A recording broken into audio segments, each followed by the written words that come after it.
В рабочее время, как стоял на стоянке, ко мне подошли трое молодых. Какого числа?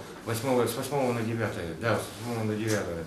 Подошли трое молодых людей попросили Сенжирей, да, Сенжирей.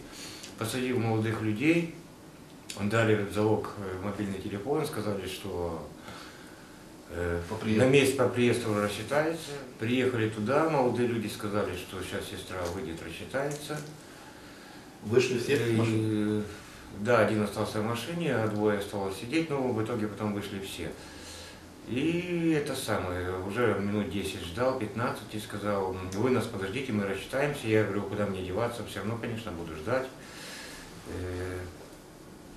Ну, и в итоге никто не вышел, никто не рассчитался, вытащили ножик. Они потом подошли, да?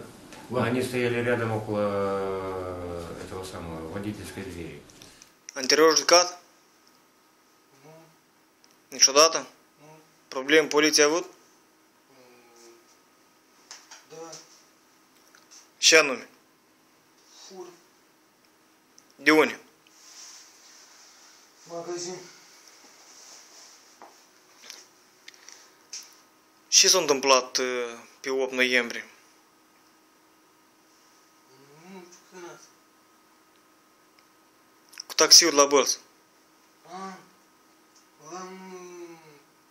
L-am luat.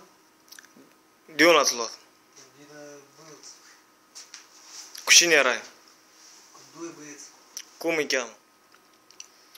Ce ați mai luat de la taxist? Mic, telefoane. Telefoanele și încă? Și ochelari. Ochelare? Da bani? Banii apoi eu luat deodată, parcă am spus. Câți bani? De 30 și ceva de lei. 30 și ceva de lei. Telefoanele unul ați vândut? Unul la JD, unul la Moic. Unul își dă unul la Moică. Cu câți bani? Unul cu 150, dacă nu mă greșesc. A doilea cu 50 lei.